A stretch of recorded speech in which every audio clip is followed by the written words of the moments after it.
మన ప్రభు అయిన యేసుక్రీస్తు నామములో మీ అందరికీ శుభములు తెలియజేయచ్చు ఉన్నాను. ప్రియ దైవజనమా, షారోన్ మన్నాలో భాగముగా ఈ దినం మరొక వాక్య భాగమును ధ్యానించుకుందాము. సామెతల గ్రంథము 10వ అధ్యాయము 1వ వచనము. జ్ఞానము గల కుమారుడు తండ్రిని సంతోషపరచును. ప్రియ దైవజనమా, ఆదికాండం బైబిల్ స్టడీలో భాగముగా 34వ అధ్యాయములో దీనా జీవితమును ధ్యానిస్తూ ఉన్నాము. దీనా పట్ల హమోరు కుమారుడైన షెకెము జరిగించిన అవమాన కార్యమును బట్టి యాకోబు కుమారులలో ఇద్దరు అనగా దీనా సహోదరులైన షిమ్యోను, లేవి తమ కత్తులు చేత పట్టుకొని ఎవరికీ తెలియకుండా షెకెములోని ప్రతి పురుషుణ్ణి చంపినట్లుగా 34వ అధ్యాయము 25వ వచనములో చూస్తాము. ఇందును బట్టి 30వ వచనములో యాకోబు షిమ్యోనును, లేవీని చూచి, మీరు నన్ను బాధ పెట్టి ఈ దేశ నివాసులైన కనానీయుల్లోనూ పెరిజ్జీయులలోనూ అసహ్యునిగా చేసితిరి అని పలుకుతూ ఉన్నాడు. అవును ప్రియ దైవజనమా, షిమ్యోను, లేవి తీసుకున్న నిర్ణయము యాకోబుకు బాధ కలిగించింది. వారు కొద్ది జనముగా ఉన్నారు. ఒకవేళ వీరు చేసిన పనిని బట్టి పరవాసిగా ఉంటున్న యాకోబు ఇంటి వారి మీద గుంపుగా వచ్చి చంపి నా ఇంటి వారిని నాశనము చేస్తారేమో అని యాకోబు బాధపడినట్లుగా చూస్తాము. ప్రియ దైవజనమా, జ్ఞానము గల కుమారుని వలన తండ్రి సంతోషిస్తాడని చదవబడిన మూలవాక్యములో చూస్తాము. మరి షిమ్యోను, లేవీల తొందరపాటు నిర్ణయం, వారు తీసుకున్న విధానమును బట్టి యాకోబుకు ఎంతగానో బాధను కలిగించారు.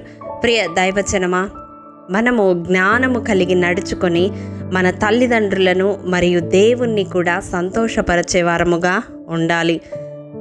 37వ కీర్తన 23వ వచనం ప్రకారం దేవుడు మన ప్రవర్తనను చూచి ఆనందిస్తాడని వాక్యము సెలవిస్తూ ఉంది. జ్ఞానయుక్తమైన మన ప్రవర్తన మన తల్లిదండ్రులకే కాదు, దేవునికి కూడా ఆనందాన్ని కలుగజేస్తుంది. అజ్ఞానంతో మనం తీసుకునే నిర్ణయాలు మన భవిష్యత్తు తరాలను కూడా ప్రభావితం చేస్తాయని జ్ఞాపకం ఉంచుకోవాలి. చూడండి, ఆదికాండం 49వ అధ్యాయం 7వ వచనములో, వారి కోపము వేంద్రమైనది, వారి ఉగ్రతయు కఠినమైనది, అవి శపింపబడును. యాకోబులో వారిని విభజించెదను, ఇశ్రాయేలులో వారిని చెదరగొట్టెదను. ఇది అంత్య దినాలలో షిమ్యోను, లేవీలకు సంభవింపబోవు సంగతులను యాకోబు తెలియజేస్తూ పలికిన మాటలు. అవును ప్రియ దైవజనమా, షిమ్యోను వంశము వృద్ధి కాలేదని దినవృత్తాంతములు 1వ గ్రంథము 4వ అధ్యాయము 27వ వచనములో చూస్తాము. వారు పశువుల కాపర్లైనందున మందల మేత కొరకు యూదా గోత్ర స్వాస్థ్య భాగములో అనేక ప్రాంతాలలో చెదరిపోయినట్లుగా చూస్తాము. లేవి గోత్రపు వారికి యెహోషువ కనాను దేశమంతటిలో 48 పట్టణాలు పంచి ఇచ్చినట్లుగా చూస్తాము. ఇశ్రాయేలు గోత్రముల స్వాస్థ్య భాగములన్నిటిలో వీరు చెదరగొట్టబడినట్లుగా చూస్తాము. కాబట్టి ప్రియ దైవజనమా, కోపముతో మనము తీసుకునే నిర్ణయాలు ఏ రీతిగా మన భావి తరాలను ప్రభావితం చేస్తాయో దీన్ని బట్టి మనము అర్థం చేసుకోవచ్చు. ప్రియ దైవజనమా, ఈ వాక్యము వింటున్న మన వలన మన పరమ తండ్రి సంతోషిస్తూ ఉన్నాడా? మనలను బట్టి మనలను కనిన తల్లిదండ్రులు సంతోషిస్తూ ఉన్నారా? ఒకసారి మన జీవితాలను, మన ప్రవర్తనను పరిశీలించుకుందాము. షిమ్యోను, లేవీల వలన యాకోబు ఎంతగానో బాధపడినట్లుగా చూస్తూ ఉన్నాము.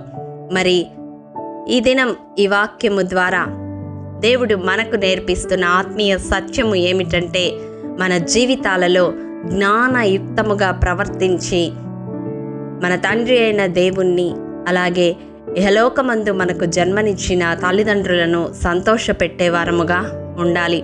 అది మనకు మాత్రమే కాదు కానీ మన భావి తరాలకు కూడా ఎంతో ఆశీర్వాదకరమని దేవుడు తెలియజేస్తూ ఉండగా అతి కృప దేవాది దేవుడు మనందరికీ అనుగ్రహించునుగాక. ఆమేన్. ప్రేమ నమ్మకము కలిగిన మా ప్రియ పరలోకపు తండ్రి, నీ పరిశుద్ధ పాదములకు వందనాలు, స్తుతులు, స్తోత్రములు. దేవా, గడిచిన కాలమంతా నీ కృపలో భద్రపరచి ఈ రీతిగా నీ వాక్కులను ధ్యానించుకున్నట్టుకు మీరు అనుగ్రహించిన కృపను బట్టి మీకు వందనములు. దేవా, విత్తబడిన వాక్యమును ప్రతి హృదయములో నూరంతలుగా ఫలింపచేయండి. మా జీవితాలలో నిన్నును మా తల్లిదండ్రులను ఆనందింపజేసే విధముగా మా ప్రవర్తనను మమ్ములను సరిచేయమని యేసు అతి పరిశుద్ధ నామం పేరట అడిగి పొందుకొని నాము తండ్రి. ఆమేన్. ప్రియ దైవజనమా, అనుదినము షారోన్ మన్నా ద్వారా అడగబడుచున్న నెంబర్ ఇన్ బైబిల్ క్విజ్ ప్రశ్నలకు సమాధానములు ప్రతి నెల మొదటి వారము కామెంట్ బాక్స్లో పోస్ట్ చేయబడతాయి. కాబట్టి గమనించి మీకు తెలియని ప్రశ్నలకు సమాధానములు తెలుసుకొనగలరని ప్రభు పేరట మనవి చేయుచూ ఉన్నాము. ప్రియ దైవజనమా, ఈ దినం నెంబర్ ఇన్ బైబిల్ క్విజ్ ప్రశ్న: 50 మూరల ఎత్తుగల ఉరికొయ్యను సిద్ధము చేయించిన వ్యక్తి బైబిల్లో ఎవరు?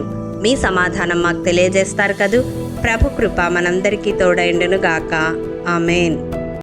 ప్రియ దైవజనమా, ఈ దినము జన్మదినము, వివాహ దినము జరుపుకుంటున్న వారికి షారోన్ గ్రూప్ తరపున హృదయపూర్వక శుభాకాంక్షలు తెలియజేయుచూ ఉన్నాము.